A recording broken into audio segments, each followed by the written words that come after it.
as well.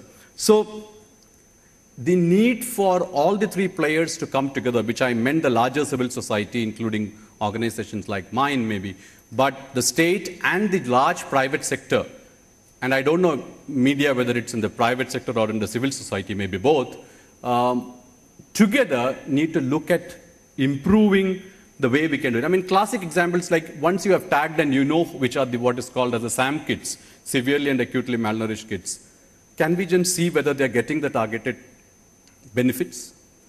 If we create, let us say, an innovative concept called nutrition outpost, where there can be a rehabilitation happening, can we just target them in terms of focusing through monitoring through a huge voluntary network of media and private sector looking at are these outposts working, or are they going to be yet another set of PHC equivalent moribund stuff?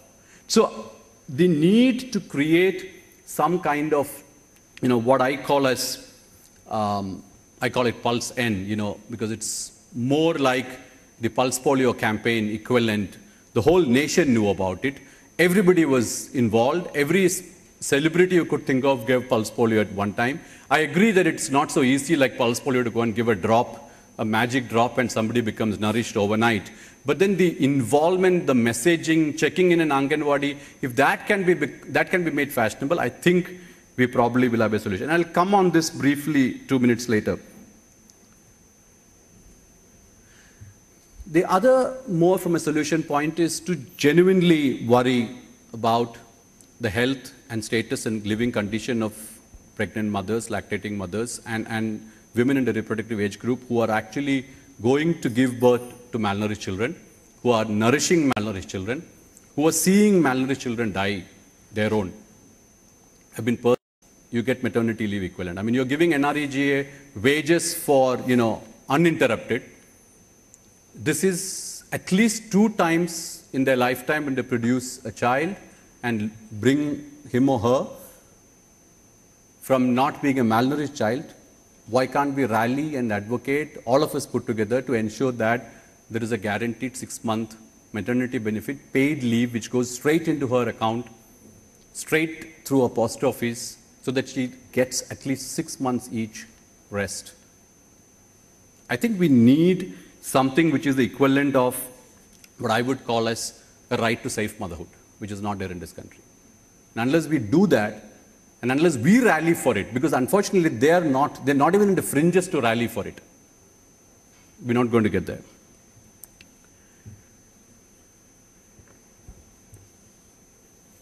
This is really to say that it's actually doable. And there are pockets in this country where right from district collectors to sarpanches are doing outstanding work at Anganwadi level, ANMs who are doing amazing job.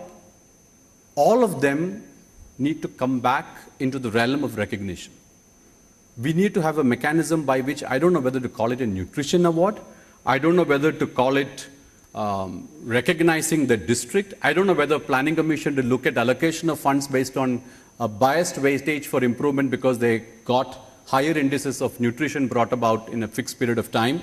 But anything that is, I mean, the whole climate change argument, became relevant after carbon credits became fashionable. So there must be an economic reason to drive sometimes successful implementers in various places. So to me, we need to have a mechanism by which these rainmakers get recognized. And they are there in every part that I've been seeing. They not only exist in the form of achievers, but to take it on a larger scale, I think it will be even worthwhile creating special budgets where districts and blocks which have been identified on a pilot basis can do certain innovative targeted programs. And for that, you could have a very focused monitoring system and ensure that it could even be done by third party, the whole assessment of it, to show that you created an impact, which could then become a policy by itself. But I think rainmakers in this space are not recognized, and we need that. I will move on to a specific example which is worthwhile, and this is where I give legitimacy to my argument that it should be beyond public-private partnership, because it's not even that one organization can solve it, it's not even that many can, you need to involve every single individual in this country to be able to do it. I mean, there is support needed at policy, support needed at the level of identifying the problem and admitting it. There is support needed at implementation. There is need for assessment to know that you've improved or not improved. But I'll therefore say a specific example we did with Government of Madhya Pradesh. Unfortunately, on the record for the last many years for the worst data on malnourishment. And a tripartite intervention we did with World Bank, Government of Madhya Pradesh and Naandi Foundation, where we took 222 villages, all the villages in a block called Bajna in Ratlam district. And after 6 years, we found out that a whole host of indices have improved. There was no external intervention, there was no fortified food supplied. All that was done was all the 222 villages, the villagers were sensitized on the issue very thoroughly, again by locals itself. The fundamental work post-sensitization was to link them up with the entire delivery mechanism, the point of confluence. The health ministry, the education ministry, or the departments, if you please, instead of using the word ministry, were all linked together.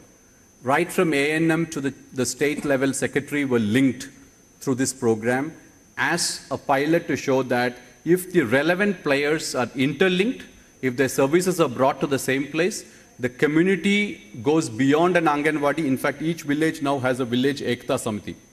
If you do all of this together, over a period of time, you can have data which is, just to quote a couple of them, World Bank is just publishing this report. You find, I mean, this is compared with a control group as well, with similar background. So you found things like the proportion of underweight children, 3-time difference between control group and this, 120% increase in the way birth itself takes place, attended births versus unattended, or issues like the supply of iron and folic acid tablets and its actual consumption, a 3-fold increase between control group versus this, and corresponding similar data in terms of the improvement of how you could bring out the level of malnourished children, the mortality rates up, just by ensuring that at the grassroots level, people have been actively involved. I mean, it was an irony when we went with a group of young parliamentarians who formed the Citizens Alliance to this village to study why, to some of these villages study why this worked, that most of them didn't even know who their elected representative was in that constituency. Apparently, the tribal cabinet minister hails from that constituency. And they said they were not even bothered as long as the immediate delivery system in government just performed their duty. And they were aware about these duties. I mean, this is a 95% Beel tribal constituency that I'm talking about, where literacy rate for women is 16%. So even in such a place, in a 3 to 4 year framework, you saw without an external aid, you saw an intervention changing just because they got empowered, they knew this. So imagine the impact if you can flood the nation with the information on why this is doable. And if we can do that, I think we should be able to sort this out. So it's a whole people-oriented solution that we have to look at. I used popular Hindi films to say that we need Bollywood as an inspiration to solve this problem. We need to have messaging that is so understandable for the children, to the mothers, and we need solutions which is, a film I'm told by friends in the industry is successful simply because right from the technician to the director to the producer is like completely one team as long as the film is canned. And I think we need that kind of a national approach to this disaster if we can solve it. And I'm for one who believe we can. Thank you.